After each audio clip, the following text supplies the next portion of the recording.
Our episode highlighted figures like Machiavelli, who utilized religion for political gain, St. Thomas More, who advocated for religious tolerance, and philosophers like Descartes, Spinoza, and Leibniz, who grappled with the existence of God and its application for the reason and reality, but never denied God. They all believed in the different version, different mindset. Of course, they were not, because they were not messengers or rasuls or prophets or students of prophets, but they all believed in the existence. Assalamu alaikum wa rahmatullahi wa barakatuhu. I am Sayyid Najm Qadri, seeking truth, finding God. Welcome to Divine Seekers. In the previous episode, number 3 of the podcast series, Need of God in the 21st Century, we proved evidence of God from Hellenistic period to Saint Aquinas. So we were looking at the periods, and then from there we were proving from evidences how there were existence of God. We looked at historical overview of early philosophers. We looked at Dark Ages and the rise of Christianity at that time. Then also we looked at Saint Thomas Aquinas and his belief in the existence of God.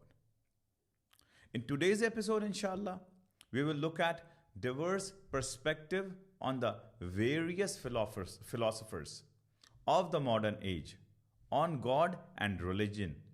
Now, we will look at the next period, which is ranging from 1400 after Christ to 1800. So we will look at around 400 to 500 years.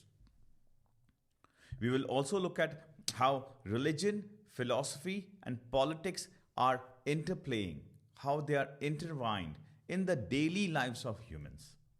So, the first philosopher that we look at in this period is Machiavelli, who existed from 1469 to 1532. So Machiavelli, he's not a natural philosopher, but a political philosopher. His philosophy focuses on how to use religion in achieving political goals.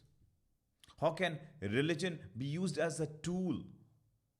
But in all his literature, all his books, articles, there's not a single denial of existence of God. He's just focusing on one aspect, how to maximize political gain.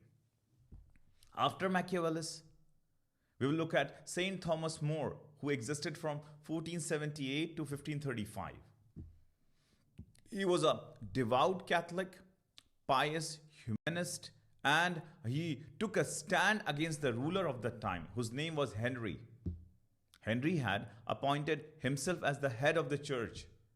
St. Thomas More went against the decision, for which he refused to show allegiance to Henry, and then he was sentenced to high treason and then to death.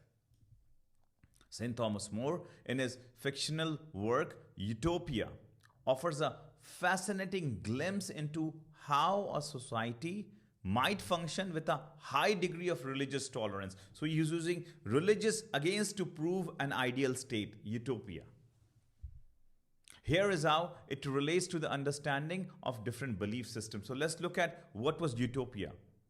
Number 1, in the utopian state of St. Thomas More, there was religious tolerance. Multiple religions coexist peacefully. While atheism is not tolerated, various faiths, including Christianity, though with some unique utopian interpretation, exist and are practiced freely. This suggests a society where individuals are not persecuted for their beliefs. And remember that this is a radical concept for the 16th century. We didn't have any societies like this, apart from, of course, Islamic. Utopian state also had a focus on shared humanity. It emphasized sharing human values, ethical behavior, also above specific religious doctrines. This highlights the idea that different belief systems can coexist peacefully if and only if they prioritize common moral principles. And what are those principles? Like compassion, justice, well-being of the community. Then in the utopian state, there was critique of religious intolerance. So by depicting a society where religious freedom thrives, St. Thomas More implicitly criticizes the religious intolerance prevalent in those times. The constant religious strife and persecution in the 16th century, this was where St. Thomas More was clashing and was denying that do not persecute, do not go to extremes. Europe likely influenced his vision of a more harmonious society.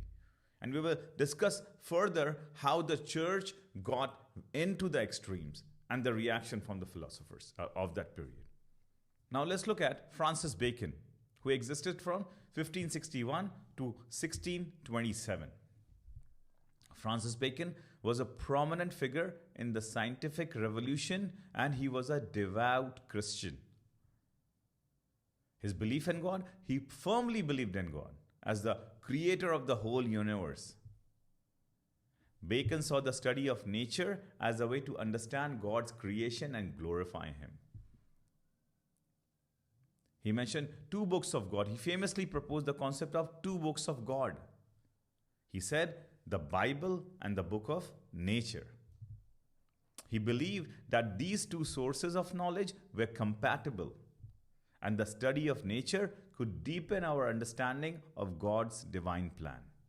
So see how he is bringing both sciences and religious faith, science or studies together. He also suggested science as a tool for human improvement. He believed that scientific inquiry could improve human lives and alleviate sufferings. He saw this as fulfilling God's command to humans to subdue the earth. And Quran Majid says that. Why don't you travel? Why don't you look around? Why don't you see nature? Tafakkarun, tadabbarun. After Francis Bacon, let's look at Thomas Hobbes, who existed from 1588 to 1679. He was an English philosopher, best known for his political philosophy, especially as articulated in his masterpiece, Leviathan. How Hobbes viewed government primarily as a device for ensuring collective security. Of course, he's talking about the political authority.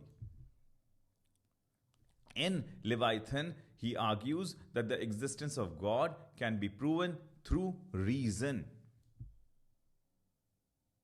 But he also emphasizes the importance of civil obedience and the authority of the sovereign, even in the matters of religion.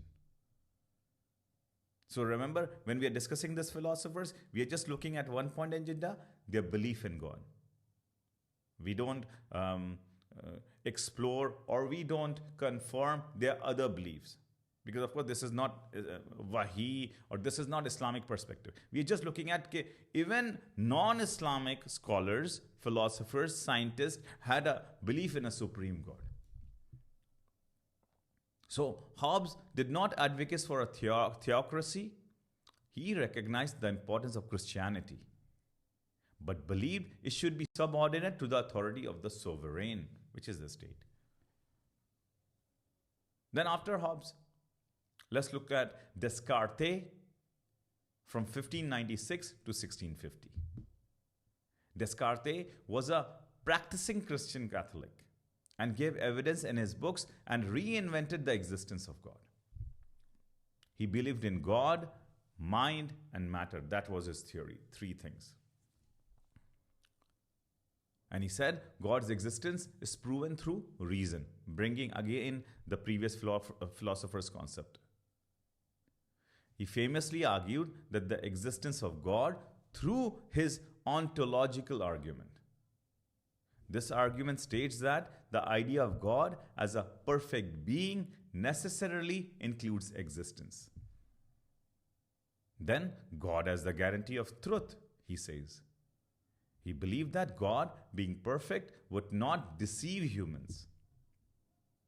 This provided a foundation for the reliability of clear and distinct ideas, which he considered the basis of true knowledge. Now he's giving his own ideas, guidance, and his own concepts toward the existence of God.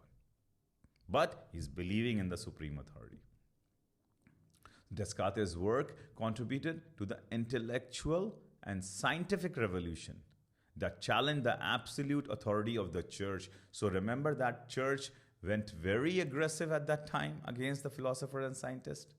So you will see clashes with the church, not with the supreme God, with the version of the religion that the church was proposing. His emphasis on reason and individual inquiry laid the groundwork for the development of modern science and philosophy. Descartes is foundational for that. In his book, Meditations on First Philosophy, he says, "Since God is good, he has not permitted me to be deceived even in the matters which I apprehend very clearly and distinctly." So he's believing in God and saying God is good. Then he says, "Now God has given me such a strong inclination to believe that bodies exist, and experience confirms this so frequently that it would be almost unreasonable for me to deny it." So God gives me strong inclination, he's saying. Bodies exist. So that was his belief in God. He believed in God, never denied it. Next one was Spinoza. Spinoza, you can say. Baruch Spinoza. He existed from 1632 to 1677. Now we are approaching the modern science era. He was a Dutch philosopher of Portuguese Jewish origin. He is considered one of the foremost exponents of 17th century rationalism. Now, he denied Descartes' belief in God, mind, and matter, and says that only God is absolute. Again, the scientific perspective.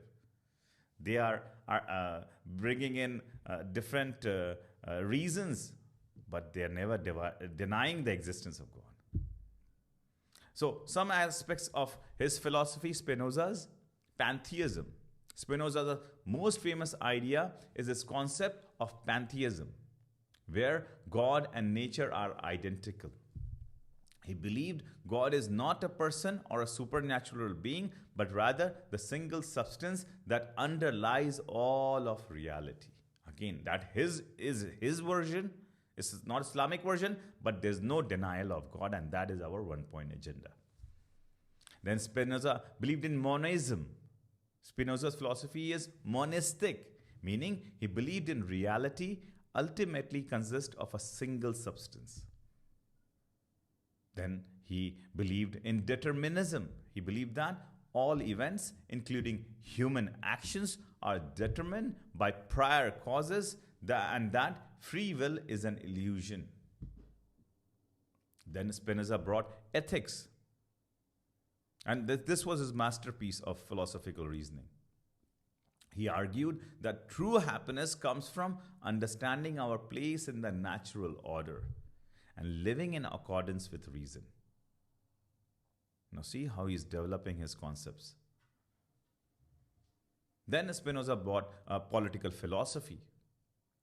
He advocated for religious tolerance and freedom of speech. Of course, at that time, as I mentioned, church was aggressive against the philosophers because their teaching or their version of the Bible that they had distorted were clashing with the scientific research. So you will see the philosophers' studies and concepts clarifying those things and making a stand. So Spinoza believed that the best form of government was a democracy, where power ultimately rests with the people. They're trying to extract this abuse of power from church and the authorities to the people. And they are bringing in ideas and concepts to prove that. After Spinoza is Leibniz, Leibniz, 1646 to 1716. Now this is, you can regard as present modern world. Leibniz was a prominent figure in the 17th and 18th centuries. Now we are getting close to our times. He's known for his contribution to philosophy, mathematics, and science. He was a strong believer in God, and his philosophy reflects this belief in many ways. One of Leibniz's most famous arguments of God's existence is the principle of sufficient reason. This principle states that everything that exists must have a reason for its existence. Leibniz argued that the universe itself must have a reason for its existence. It just hasn't come into existence just by chance. And if this is a reason, then this reason must be God. He also argued that God is most perfect being possible and that this perfection requires that God exists. Leibniz also developed a concept called the best of all possible worlds. This concept states that God created the best possible world even though it may contain suffering and evil. Leibniz argued that God chose the best possible world because it is the one that contains the greatest amount of good. So remember that Leibniz's belief in God was also influenced by his philosophy of monads. What are monads? Now, monads are simple substances that are the building blocks of the universe, he's saying. He believed that each monad is a mirror of the entire universe. So, big size into small sizes. And God is the supreme monad that contains all other monads. There's a reflection of him in everything. So, Leibniz's philosophy has been influential in many areas of thought, including theology, metaphysics, and ethics. His arguments for God's existence continue to be debated by philosophers and theologians today in modern times. He was so influential in his approach. After Leibniz, let's look at John Locke. He existed from 1632 to 1704. He is regarded as the founder of philosophical liberalism. So let's look at his views, Locke's views on existence of God. Locke believed in the existence of God, but not necessarily the Christian God as traditionally understood. He argued for God's existence based on reason and observation of the natural world. Now, what is the role of reason that Locke is bringing? He emphasized the importance of reason in understanding both the natural world and religious matters. He believed that reason could lead people to knowledge of God and moral truth. He also emphasized tolerance. He was a strong advocate of religious tolerance. Again, because church is aggressive. Church is persecuting, killing scientists, incarcerating them. He believed that individuals should be free to believe and practice religions as they see fit, as long as they do not harm others. Then he also rejected dogma. He was critical of religious dogma and superstition. He believed that true religion should be based on reason and evidence, not blind faith. After Locke, let's look at George Berkeley. Existed from 1685 to 1753. He was an Irish philosopher and held a deeply religious perspective. Here's how his belief in God intertwined with his philosophical ideas. Now you can see the ideas now developing into more modern ways, more collaborative ways, more harmonious ways. Berkeley emphasized immaterialism. He famously argued that material objects do not exist independently of our perception. He believed that to be is to be perceived is a percipe, he said. This didn't lead him to atheism. However, instead, he posited that God is the ultimate perceiver, the eternal mind that sustains the existence of all things. God as the sustainer. In Berkeley's view, the world exists as a collection of ideas or in the mind of God. God continually perceives and sustains these ideas, ensuring the continued existence of the universe. Khaliqul Mulk. This removes the need for a separate material substance to underlie our experiences. Then he also came into defense of Christianity. Berkeley saw his philosophy as a way to defend Christianity against skepticism and materialism. Of course, that was bleeding into the Christian mindset from that time. And you can see where it is at the current times. By emphasizing the role of God as the ultimate ground of reality, he aimed to provide a more secure foundation for religious belief. Now, after Berkeley, let's look at Jean-Jacques Rousseau. He existed from 1712 to 1778. Rousseau is regarded as the founder of social contact, which led to the socialism theory. Rousseau's belief in God was a complex and evolving aspect of his philosophy. Let's look at his concept and breakdown. He was an early deism. Initially, Rousseau leaned towards deism. Now, what is deism? He believed in God who created the universe and set in motion, but did not intervene in human affairs. He believed that way.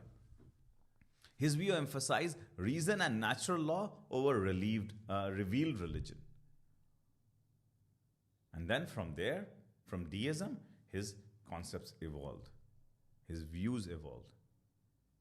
As his life progressed, Rousseau's views on God became more nuanced and personal.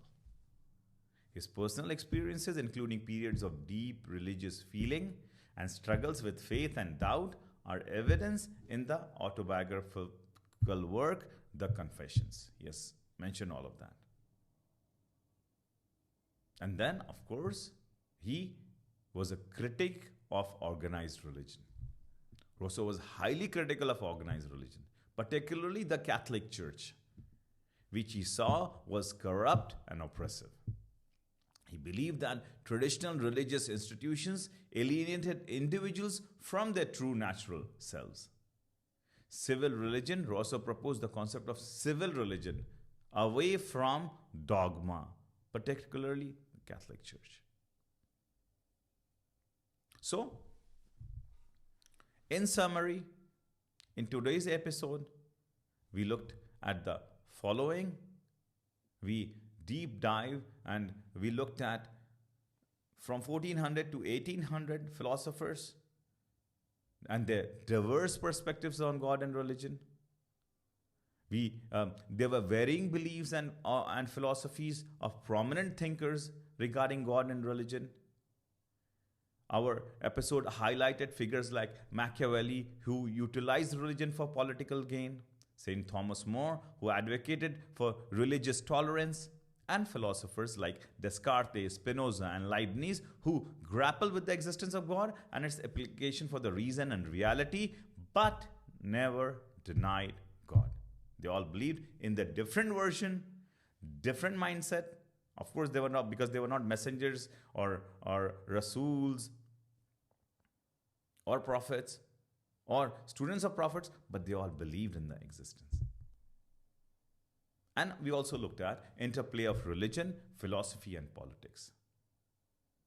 Figures like Hobbes, Locke, and Rousseau explored the relationship between religious freedom, political authority, and the role of religion in society. Of course, that was because of the Catholic Church and their extremism.